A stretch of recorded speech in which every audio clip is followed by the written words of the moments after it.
Alright, ladies and gentlemen, we're here at the Hamza Meetup. I'm going to interview people. I'm going to ask them what limitations they had in their journey and how they overcome them. So I'll see y'all inside. Biggest limitation on my journey. Once upon a time, I was a kid who had a dream. He just wanted better than the life that he had seen. Not just for himself, but for his family and his team. Something like the movies or the shit in magazines. Always tried his hardest, they could never see. Trying to go the farthest.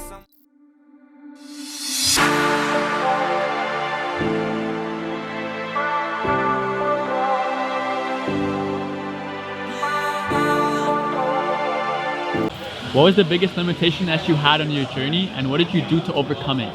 My biggest limitation in my journey is thinking that something inside me is missing. I don't have something to do it. And you can think that when you sell nothing, nothing works in your business, all seems not on your side. Nice to meet you. And the only way to overcome it, and which way I have take it, is to get more feedback on the market and on my clients. What I need to change, because of course when I don't sell, I need to change something and I need to improve something. The only way to do that is to get more feedback onto your client. So it means get more calls, sending more emails, doing so much that you can have only no. You need to have some yes, because you have worked so much and you have so much feedback that you know all the problem of your target audience. That's the way I have choose to overcome it. What was the biggest limitation on your journey and what did you do to overcome it? The biggest limitation I feel like was trying to balance the peaks and troughs and overcome in terms of motivation, because like at the start of my journey I'd have like 2 days of insane productivity and I'd crash. So no matter how high I'd be up here, I'd always fall to the level below here. So I realized that I am my averages, so I can work like extremely hard for 5 days, but if I do nothing for the next 5 days, then I'm the average of those 10 days. So the way I overcame just the continuous peaks and troughs in discipline was just learning to love what I was doing. I got a business partner. I think that helped a lot, but obviously that wasn't a way out of the pain. But I feel like having a business partner allowed me to focus on the elements of business that I personally loved. I didn't love doing like the back end nitty-gritty tasks. So I have an agency, a B2B lead generation agency. He loves doing the marketing and I love doing the sales. I love speaking to people. So I guess it was just finding someone who allowed me to be able to focus on what I wanted to focus on.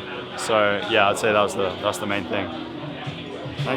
Alright, ladies and gentlemen, I hope you enjoyed the previous responses, and before I show you Hamza's, I want to add in my response to the question because I didn't get a whole lot of videos at the event because I was more interested in actually being present and speaking with the individuals that attended. Or the answer to the question, what was the biggest limitation that I had in my journey and what did I do to overcome it, is the biggest limitation that I had was that I didn't believe in myself. You see, before I started my business, before I moved to Bali, before I did anything worthwhile, I didn't believe that I could do it. I didn't believe that I could start a business. I didn't believe that I could start posting on social media. I didn't believe that I could step in front of a camera for the world to see. And none of it was true, because here I am. I have a business. I'm posting on social media. I'm stepping in front of a camera. I'm doing all these things. And the reason I didn't believe in myself was because I had a fixed mindset. I believed that I was the way I was and there was nothing that I could do to change it. And that's fundamentally incorrect. You see, as humans, if we believe that we can do something, we most likely can. And just because you don't know how to do something today doesn't mean that you can't figure out how to do it tomorrow. And the way that I overcame this lack of self-belief was listening to people that came from similar situations that I came from or that I started in and still became successful, that did things that they didn't know how to do, that they didn't feel qualified to do, that felt scary, that they didn't know what the fuck they were doing, but they still did it. And the truth is that you're never going to become a master at something at the beginning. There's never enough preparation or training or whatever it is to prepare you for anything worthwhile in life. You just have to go out there and do it. And the truth is, though, that you won't start unless you believe that you can achieve it. And it was through listening to these other people that overcame lack of self-belief and came from nothing and made themselves into something that I started to believe that, okay, I can do these things. If they did it, why can't I? And that's it. If someone else does something, if someone else did something, they built a company, they amassed a certain amount of following, they did anything worthwhile in this life, chances are you could probably do the same thing.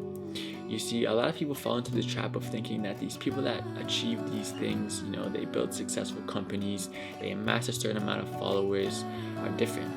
And the truth is that they're not different. They're just the same as you.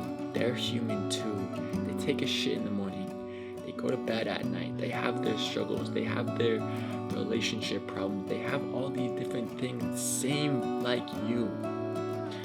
They're really not that much different. The only thing different about them is the fact that they overcame these limitations and they put in the work, they put in the hours, and they did it.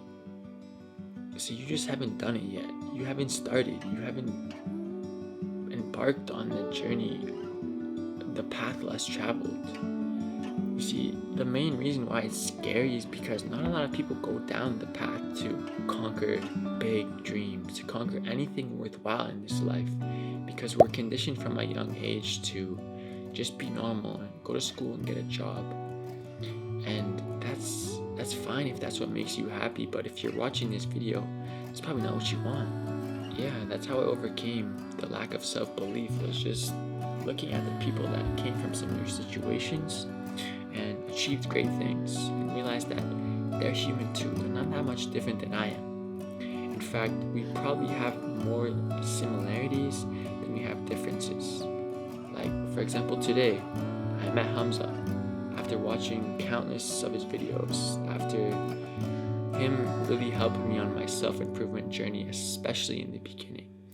And before, I thought that these people were gods, that they were different, but they're not. They're just like you. Like meeting Hamza today, he's human. He's not that different than I am. Of course, he's done a lot more things than I have. He's a lot older than I am. He's achieved a lot of great things, way more than I have.